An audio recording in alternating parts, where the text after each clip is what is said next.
Good day everyone and welcome to Exile News, the weekly show that brings you all the important news and information on Path of Exile. First off, starting with the announcement of the Emberwake Race season, which is going to be season 12. However, GGG decided to call it with the name of the top unique you can win, so that is to help new players to get into races without the belief that they have to actually know what happened in the previous races. This is actually not true. You can just log in, have fun in the races, and that's perfectly fine. Let's take a look at the uniques you can win. There's Angel's Harmony, Turquoise Amulet at just 10 points, so really easy.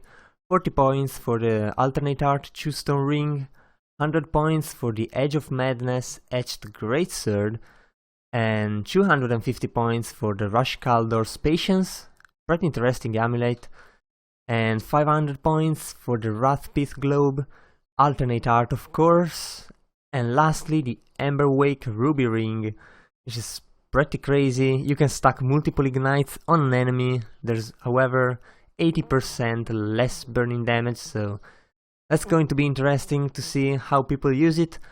Also, there's a 1 hour Emberwake race and a 1 hour Inferno. I think those are the new races for this season. So races are going to start next weekend pretty much and are going to last till late August. And then if you missed it, Hunter Pence, a world champion baseball player playing for the San Francisco Giants, played The Awakening live with his girlfriend while broadcasting everything on Twitch. Lead developer Chris Wilson also joined them, answering the questions and playing with them, of course with the Flame Totem build. So if you're interested in the VODs, be sure to check the news out, and they're definitely up on the Let's Get Lexi channel. You can also find them on YouTube, but you will have to scroll through the comments for them.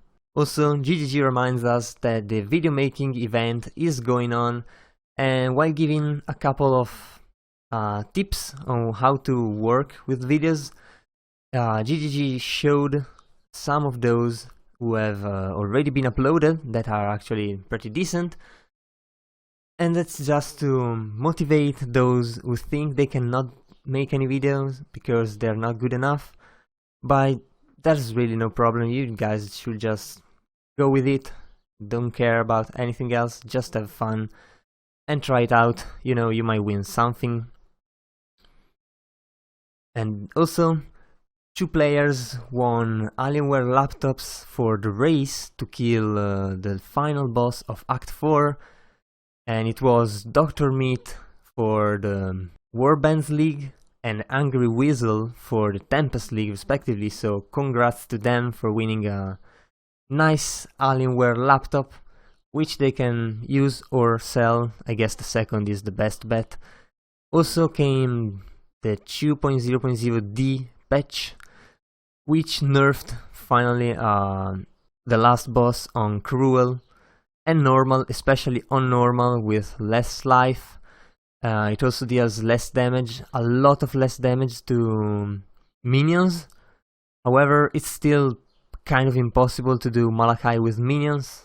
Maybe one day we'll see it done, however it's not yet the time. The mortar degeneration has been reduced, everything has kind of been a bit of nerfed.